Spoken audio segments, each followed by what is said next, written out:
Aujourd'hui, je vais vous raconter l'histoire d'une enquête fascinante sur une arnaque d'édition qui a ruiné les rêves de nombreux auteurs ambitieux, une histoire qui vous montrera comment des escrocs utilisent les espoirs des écrivains pour leur soutirer des milliers de dollars. Restez jusqu'à la fin pour découvrir comment ces escrocs ont été confrontés à leur propre arnaque de façon spectaculaire. Cette histoire commence par une simple investigation sur des entreprises d'édition douteuses qui ont volé plus de 1700 dollars à des auteurs naïfs pour ce qu'ils appelaient des foires du livre. Ces escrocs exigeaient jusqu'à 30 000 dollars pour placer des livres dans des librairies connues, promettant célébrité et fortune aux auteurs en herbe. Notre enquêteur a décidé de creuser plus profondément après avoir découvert que ces soi-disant éditeurs prétendaient être affiliés à de grandes maisons d'édition comme Penguin Random House. Ils utilisaient même le logo officiel de Penguin dans leurs signatures électroniques pour tromper leurs victimes. L'équipe d'investigation travaille depuis environ 1 an sur ces arnaques d'éditeurs, et elles sont beaucoup plus complexes qu'on ne pourrait l'imaginer. Dans une précédente vidéo, ils avaient exposé une arnaque où on promettait aux nouveaux auteurs des contrats cinématographiques de plusieurs millions de dollars. Un escroc avait même affirmé qu'une offre ne serait pas inférieure à 300 000 dollars pour une adaptation cinématographique. Si vous appréciez ce genre d'enquête qui protège les auteurs contre les arnaques, n'hésitez pas à vous abonner et à activer la cloche pour ne manquer aucune de nos futures investigations. Les arnaqueurs demandaient toujours plus d'argent pour des frais juridiques et des honoraires d'écrivains, tout en entretenant le rêve de devenir un auteur célèbre. Heureusement, notre équipe a pu intercepter plusieurs de ces arnaques et sauver quelques victimes, faisant même fermer certains sites web. Pour approfondir leur enquête, ils ont décidé de se faire passer pour un auteur potentiel avec un livre intitulé Butterfly Midwife, une étrange histoire sur la façon dont les bébés humains arrivent au monde.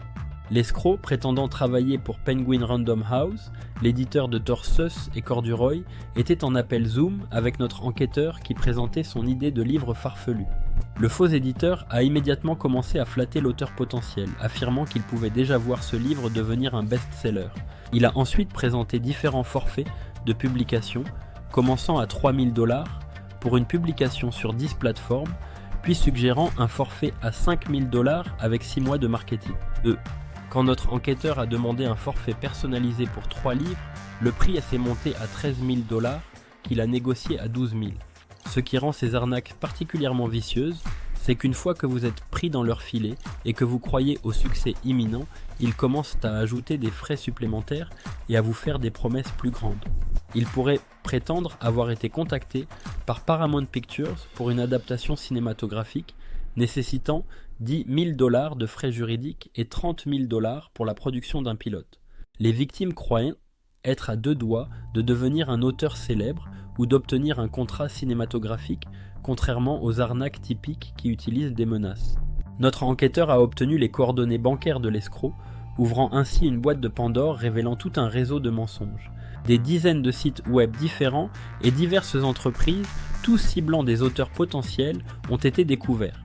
Ils ont obtenu le nom d'une entreprise au Canada, mais l'adresse s'est avérée être en Ontario, Californie, non pas Ontario au Canada, comme l'avait d'abord pensé notre enquêteur. Quand il a prétendu avoir des problèmes avec le virement bancaire vers ce compte, l'escroc lui a fourni les coordonnées d'un autre compte à New York.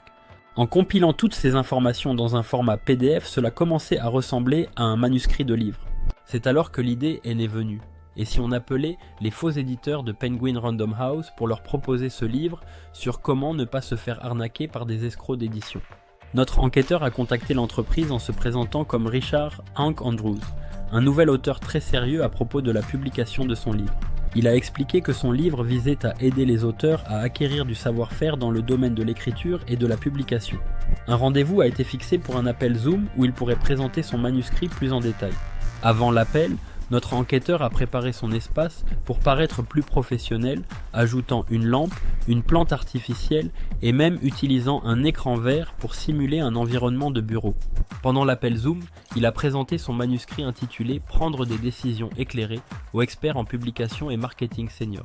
Le livre expliquait comment il faut beaucoup de recherche et de diligence raisonnable de nos jours pour prendre les meilleures décisions possibles avec tant d'options en ligne qu'il peut être difficile de savoir à qui ou à quoi faire confiance. Il détaillait comment certains sites web ou leurs publicités peuvent sembler convaincants, mais ne sont pas ce qu'ils semblent être, décrivant Internet comme un champ de bataille de sociétés légitimes, de fausses entreprises, d'algorithmes inconnus, de vraies personnes et, oui, de fausses personnes. Notre enquêteur a expliqué que les auteurs doivent souvent payer 3000 ou 900 $, ou n'importe quel montant que ces éditeurs peuvent leur soutirer pour obtenir leur signature pour leur service. Ces éditeurs se nourrissent des espoirs et des rêves des auteurs, les convainquant que payer est la voie vers le succès. Cependant, la réalité c'est que les services qu'ils offrent ne coûtent souvent pas ce qu'ils prétendent, et beaucoup de ces promesses sont vides. Ils prennent votre argent sans rien livrer en retour. L'escroc a répondu que c'était un concept vraiment génial et a reconnu qu'en tant qu'auteur, on peut publier un livre soi-même sans avoir à payer quoi que ce soit à une entreprise.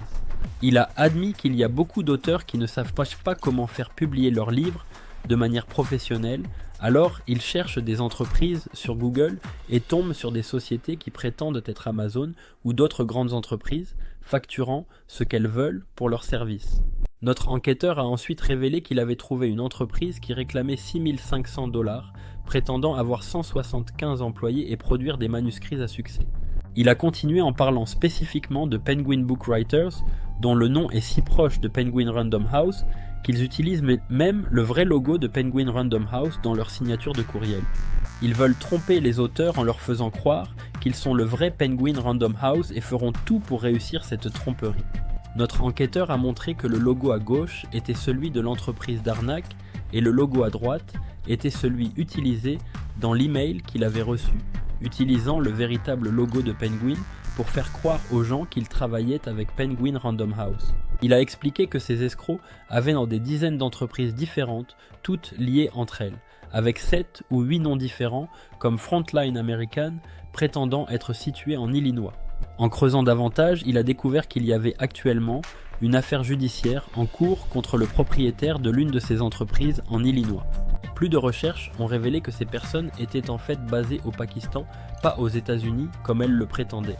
Notre enquêteur a ensuite révélé qu'il avait cartographié toute l'opération, identifiant le PDG, les vice-présidents des ventes, les responsables marketing stratégiques, et avait même trouvé qu'il recrutait des personnes comme l'escroc au téléphone pour faire le démarchage. À ce moment-là, il a dévoilé son véritable objectif, demander à l'escroc de l'aider à publier le fait que leur entreprise avait arnaqué des personnes de dizaines de milliers de $, peut-être des centaines de milliers ou des millions. Il a affirmé avoir toutes les preuves, tous les rapports et des témoignages de personne après personne signalant cette équipe pour fraude et ruine de leur vie. L'escroc a répondu qu'il pourrait certainement publier ce livre, mais qu'Amazon et d'autres plateformes imposeraient des restrictions parce qu'ils utilisaient le nom d'une entreprise sans permission. Notre enquêteur a rétorqué qu'il pourrait obtenir la permission puisque c'était leur entreprise, qu'ils prétendaient être Penguin Random House sans lettres. Il a suggéré que ce serait révolutionnaire et avant-gardiste, pouvant atteindre chaque auteur dans chaque genre, peut-être même faire la une des médias. Des escrocs d'édition ont publié un livre sur leur propre arnaque pour aider les éditeurs à ne pas tomber dans leur piège d'édition. L'escroc a commencé à se défendre, affirmant qu'il n'avait jamais mal communiqué avec Penguin Random House, qu'il fournissait simplement des services de publication et de marketing. Notre enquêteur l'a interrompu pour partager des critiques réelles de vraies familles et personnes qui avaient cru ce que l'escroc disait. Une victime avait écrit de ne pas leur faire confiance, qu'il l'avait arnaqué d'une somme considérable d'argent, exigeant 30 000 $ pour placer son livre dans Books A Million. Une autre critique mentionnait que Penguin attirait les auteurs débutants en leur faisant croire qu'ils obtiendraient du soutien et mettraient leurs livres en ligne avec Amazon et d'autres entités, proposant des prix ridicules pour les droits d'auteur, le marketing, les contrats, suivis d'offres de dizaines de milliers de $.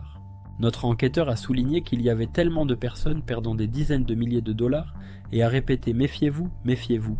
Il a affirmé avoir plusieurs appels téléphoniques et emails où l'entreprise se présentait comme Penguin Random House, utilisant même le logo Penguin dans leur signature pour une raison précise, tromper les gens.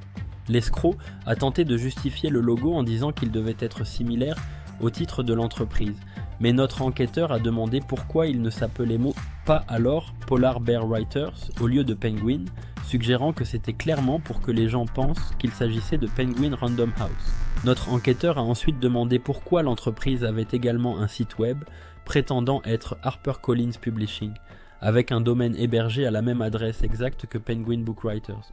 L'escroc a essayé de détourner la conversation en disant qu'il répondrait à toutes les questions et a affirmé que l'entreprise était basée à San Francisco, pas en Illinois. Notre enquêteur a contesté cette affirmation, disant qu'il savait qu'ils étaient au Pakistan, ce que l'escroc a fini par admettre indirectement. Notre enquêteur a demandé si toutes les couvertures de livres sur leur site web étaient des auteurs qu'ils avaient publiés ou s'ils utilisaient parfois des couvertures de livres sans autorisation. Avant que l'escroc puisse répondre complètement, notre enquêteur a posé une autre question. Leur entreprise était-elle affiliée à Forbes, au Washington Post, au New York Times, à Fox News et à d'autres grands médias? À ce moment-là, l'escroc a raccroché l'appel. La plupart de leurs sites web ont été fermés depuis, et l'équipe continue de creuser encore plus profondément dans ce groupe d'escrocs. Notre enquêteur conclut en se demandant comment quelqu'un pourrait possiblement se tenir devant un juge et prétendre qu'il n'avait aucune idée que c'étaient les noms d'entreprises d'édition réputées, qu'ils avaient simplement créé 4 sites web différents avec les noms de maisons d'édition bien connues par pure coïncidence.